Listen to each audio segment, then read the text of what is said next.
मध्य प्रदेश के कांग्रेस विधायक आरिफ मसूद की विधायकी खतरे में है।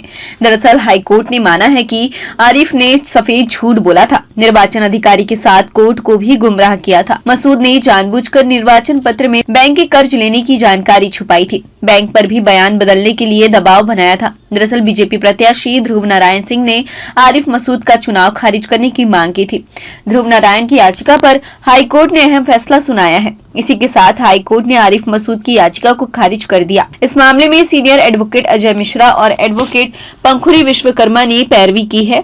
वहीं विधायक आरिफ मसूद ने कहा कि उन्होंने कोई जानकारी नहीं छुपाई है, वह फिर से सुप्रीम कोर्ट जाएंगे। उनके खिलाफ तो मामला चलना ही नहीं चाहिए। बैंक मैनेजर ने भी अपना बयान कोर्ट में दर्ज करवा दिया है। आपको बता दें कि आरिफ मसूद भोपाल की मध्य विधानसभा से कांग्रेस विधायक हैं। उन्होंने खुद को बैंक लोन फ्रॉड का शिकार बताया था। मसूद ने अपने नाम पर 34,10,000 का लोन लिया था। पत्नी रुबीना मसूद के नाम पर 21,28,000 का ऋण लिया था। आरिफ पर कुल 65,38,000 के लोन की जानकारी छिपाने का आरोप है।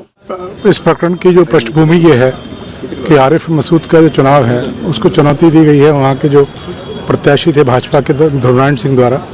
तो उस याचिका को निरस्त करने के लिए उन्होंने एक आवेदन लगाया था, जो माननीय उच्च न्यायालय ने पूर्व में निरस्त कर दिया था, जिसके विरुद्ध वो लोग सुप्रीम कोर्ट गए। वहाँ जाकर उन्होंने गलत बयानी करी और ये कहा कि जिन दस्तावेजों के आधार पर कर्ज को छुपाने के तथ्य प्रस्तुत किए गए हैं वे फर्जी हैं, कूट रचित हैं।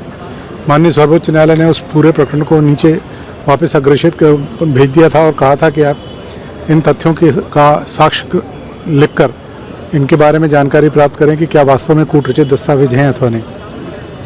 माननीय न्यायालय ने गवाहों के बयान लिए, परीक्षण किया गया। उसके बाद आज अंतिम तर्क के लिए नियत था। अंतिम तर्क सुनने के बाद दोनों पक्षों के माननीय उच्च न्यायालय ने यह निर्धारित किया है कि जो दोनों दस्तावेज हैं जिनके आधार पर यह दावा किया जा रहा है कि उन्होंने बहुत बड़ी राशि अपने और अपने पत्नी के नाम पर ऋण पर के तौर पर ले रखी थी और जिसको छुपाकर नामांकन भरा था, वो सत्य दस्तावेज हैं। नहीं माना, गलत इंटरप्रिटेशन बाहर आया है। पहले दो चीज समझ लीजिए, मेरे ऊपर लोन जो है उसका मैं डिस्प्यूटेड लोन मैंने अपने फॉर्म में शो करा है। जो इलेक्शन का मैंने फॉर्म भरा है उसमें डिस्प्यूटेड कॉलम में मैंने भरा है, एक वो देख लिया जाए। दूसरा, बैंक मैंने एक लेटर जारी करा जो मेरे को जारी नहीं हुआ, ना मुझे मिला।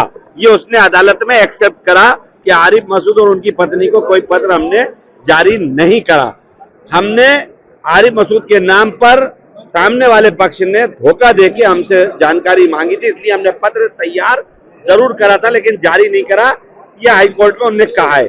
उसी बुनियाद पर हमारा यह कहना है कि मुझ पे इलेक्शन पिटीशन नहीं चलना चाहिए, गलत है। उसको लेकर मैं गया था, उन्होंने कल कहा कि नहीं चलना चाहिए। उन्होंने कहा ठीक है, हम फिर सुप्रीम कोर्ट चले जाएंगे। या मुझ पे नहीं चलना चाहिए, जब मैंने कोई चीज छुपाई नहीं है तो मुझ पे चलेगी क्यों? तो इसलिए जिस चीज का मैं दोषी नहीं हूँ, 7-11 मेरे लिए खारिज यहाँ हुई है, मैं दोबारा सुप्रीम कोर्ट जाऊंगा। ताजा तरीन खबरों के लिए आप हमारे YouTube चैनल अनमोल संदेश को सब्सक्राइब करें एवं शेयर करें। आप हमें Facebook, Instagram एवं Twitter में भी फॉलो कर सकते हैं।